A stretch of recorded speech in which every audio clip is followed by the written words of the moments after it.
जय श्री राम दोस्तों, बहुत बहुत स्वागत करता हूं। आज मैं कुछ ऐसे पॉइंट्स का खुलासा करूंगा जिसे सुनने के बाद आपके पैरों तले से ज़मीन खिसक जाएगी। जी हां, मैं पोलैंड के बारे में मैं आपको कुछ ऐसे पॉइंट्स बताऊंगा जो शायद आप लोगों को पता भी नहीं होगा। तो चलिए शुरू करते हैं। मेरा नाम मुकेश कुमार है, मैं बिहार इंडिया का रहने वाला हूँ और अभी मैं यूरोपियन कंट्री पोलैंड में रहता हूँ। जो भी इस वीडियो पर नए हैं प्लीज़ चैनल को सब्सक्राइब करें, वीडियो अच्छा लगे, इन्फॉर्मेटिव लगे लाइक करें और अपने उन दोस्तों को ज़रूर शेयर करें जो यूरोपियन कंट्री आना चाहते हैं।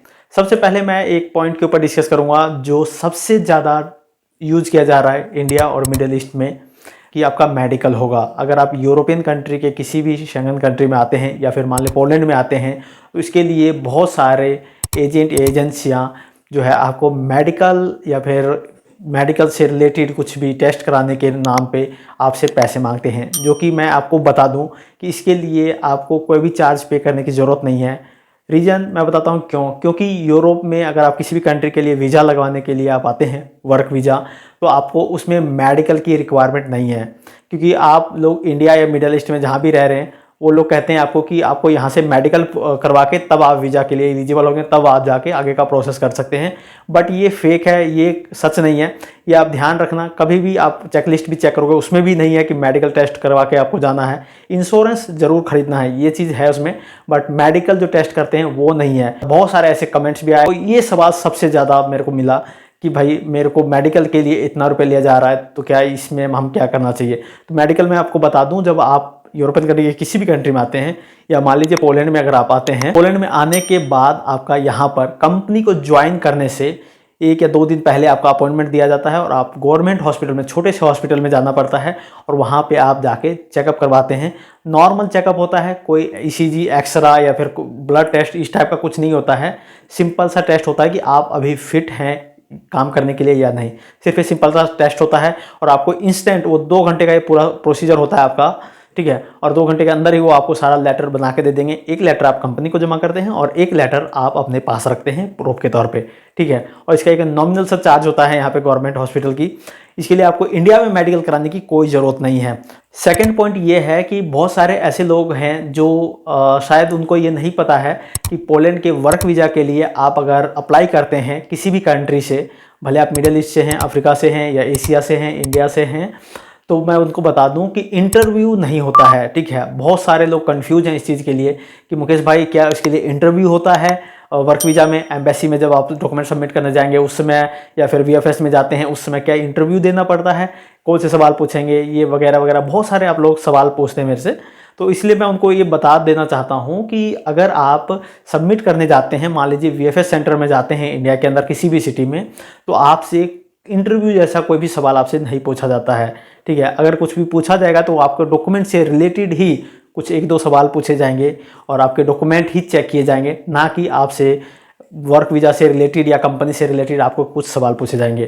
तो इसलिए आप बेफिक्र रहे कि आपको किसी भी तरह की इंटरव्यू देना पड़ेगा, ऐसा बिल्कुल नहीं है। थर्ड पॉइंट ये है कि बहुत सारे लोग जो है अपनी पासपोर्ट जो है, हार्ड पासपोर्ट, वो आप किसी एजेंसी या एजेंट के पास सबमिट कराते हैं, जो कि आप तभी उनके पास जमा कराइए जैसे कि उसने या तो आफ्टर वीज़ा पेमेंट रखा है, तब एक सिक्योरिटी के रूप में आपसे उसने पासपोर्ट रखा है कि ताकि आप उसे पेमेंट जो है, पहले वीज़ा लग जाएगा उसके बाद आप पासपोर्ट ले जाना पेमेंट करके। अगर वो आपको स्टेप बाय स्टेप पेमेंट का दिया हुआ है और उसमें आप कोशिश करें कि पासपोर्ट जो है अपने पास ही रखें, क्योंकि यहाँ पर भी अगर आप वर्क परमिट अप्लाई करते हैं यूरोप के किसी भी कंट्री में, तो गवर्नमेंट को आपके पासपोर्ट है उससे आपकी कोई लेना देना नहीं है।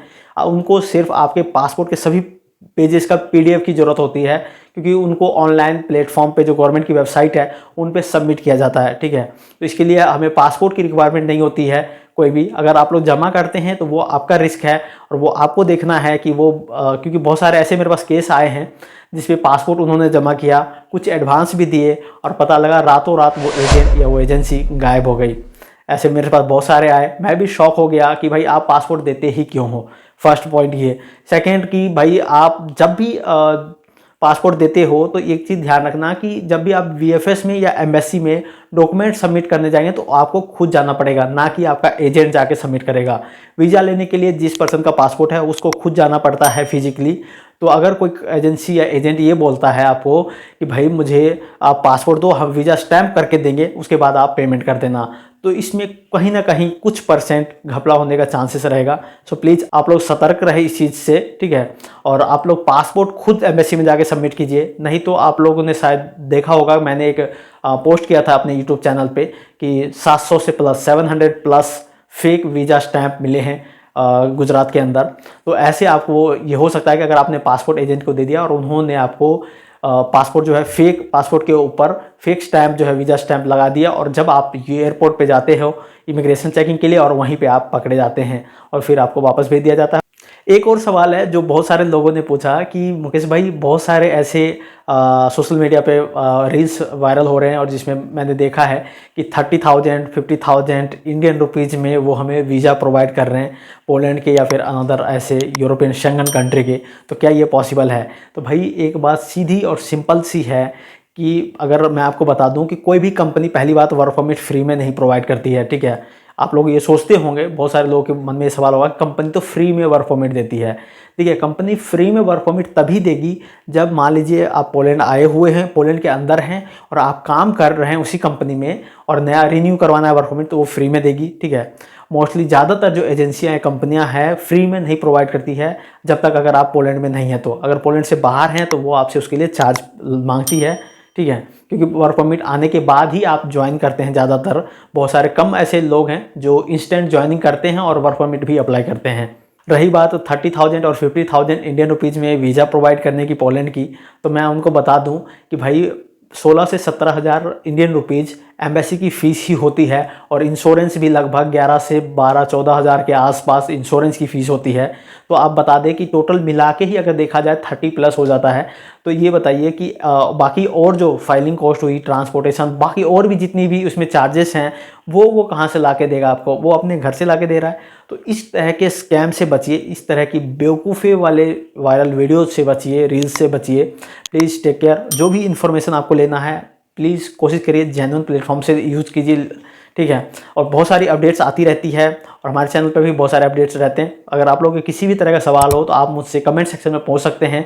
वीडियो के डिस्क्रिप्शन में आपको इंस्टाग्राम, फेसबुक और यूट्यूब के लिंक मिल जाएंगे चैनल के, वहाँ जाके आप हमें फॉलो करें, DM करें और मैं आपके सवालों के जवाब देने की पूरी कोशिश करूँगा।